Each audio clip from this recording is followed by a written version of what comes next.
Yo.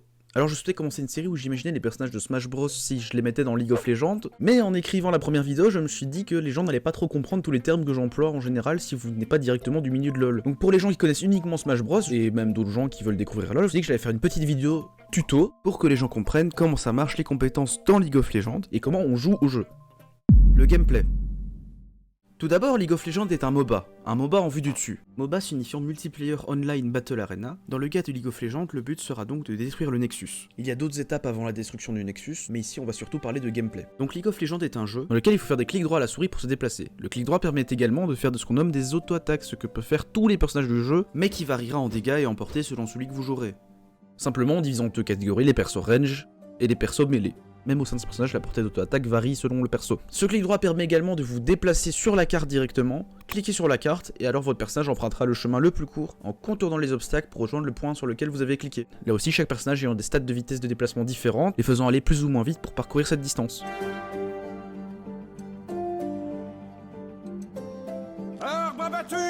Et en parlant de stats, ça me permet d'aborder le point suivant, les statistiques des personnages. Donc chaque personnage de League of Legends possède ses propres statistiques, qui variera évidemment selon le personnage, le type de personnage, et qui augmentera avec le niveau au cours de la partie. Les niveaux allant de 1 à 18. Dans les statistiques, évidemment, il y a les classiques PV et mana pour lesquels il faut en général revenir à votre base quand il vient à en manquer.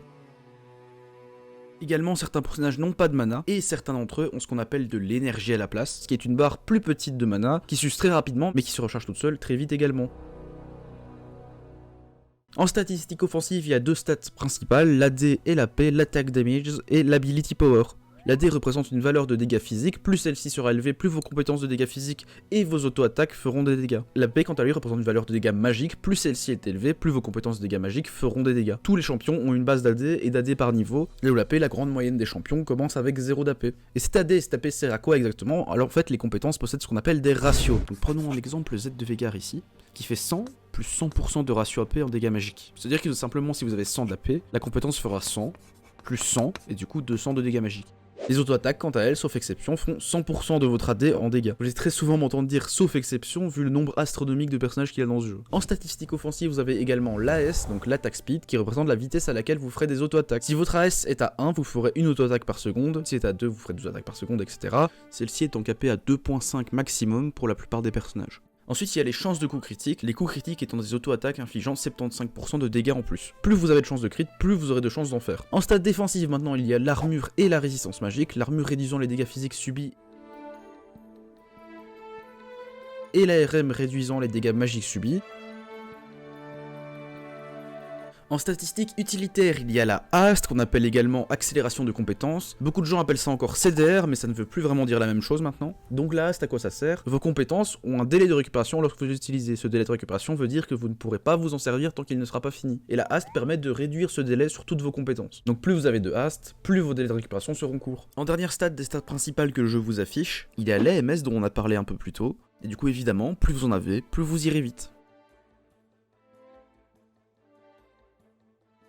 Il y a évidemment beaucoup d'autres statistiques comme le vol de vie ou la réduction de résistance, mais je pense que ça fait déjà beaucoup d'infos comme ça, et surtout que maintenant nous allons passer au prochain point, les compétences.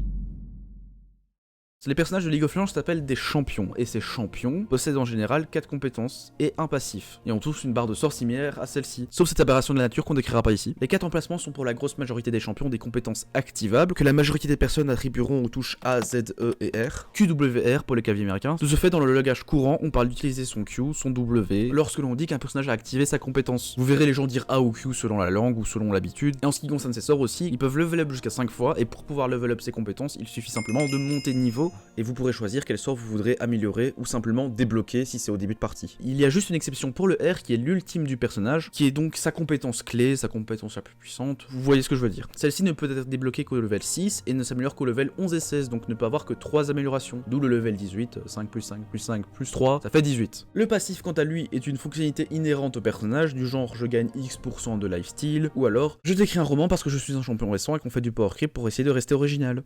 Alors comment fait-on pour utiliser ces compétences? Selon comment vous allez régler votre clavier, il y a deux manières de lancer ces sorts, soit juste en appuyant sur la touche, ce qu'on appelle le Smart Cast, ce qu'énormément de joueurs habitués utilisent, même si certains restent sur l'autre modèle. Sinon ce sera que lorsque vous cliquez sur votre compétence, vous verrez alors cette interface bleue apparaître, et vous devrez faire un clic gauche pour lancer votre sort. Ça facilite un peu pour comprendre comment fonctionnent les sorts au début lorsque vous jouez.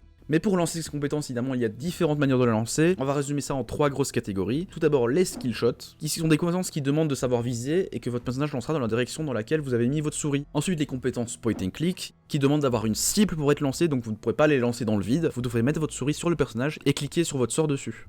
Et ensuite, il y a les compétences instantanées, où il suffit d'appuyer sur le bouton et elles se feront sur vous et ou autour de vous.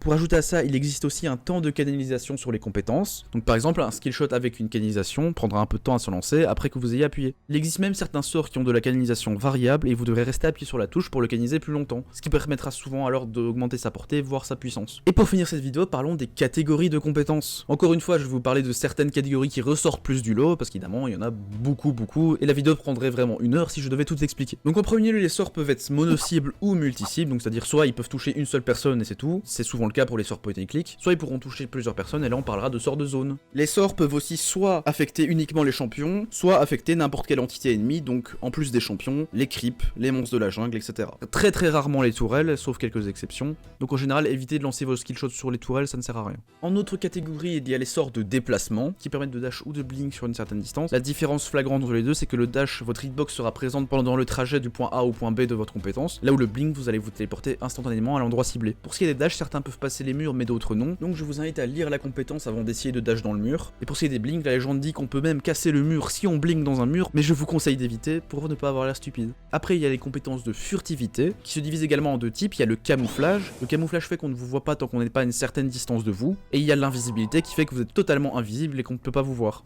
En catégorie un peu spéciale, il y a les compétences de transformation, qui transforment un personnage d'une forme à l'autre et qui permettent d'avoir accès à d'autres compétences. Il y a aussi les compétences de soutien et défensive. Dedans, il y a les shields, des boucliers, qui viennent se placer devant votre barre de vie, donc empêchant de prendre des dégâts directement sur votre vie. Et les heals, donc qui vous soignent, qui vous rendent de la vie. Il y a aussi des buffs qui peuvent augmenter une de vos statistiques, vous faire courir plus vite, vous faire taper plus vite, vous donner plus de dégâts.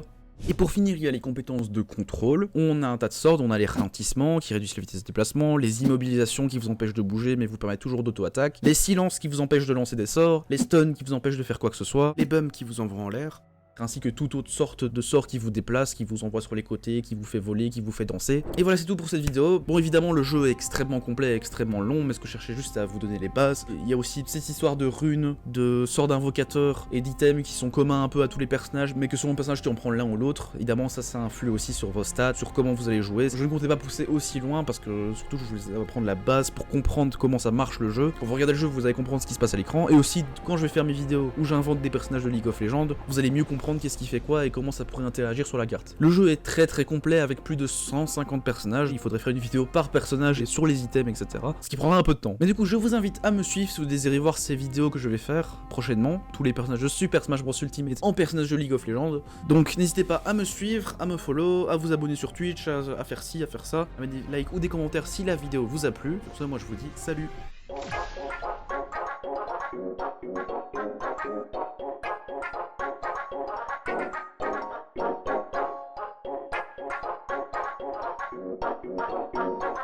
Thank you.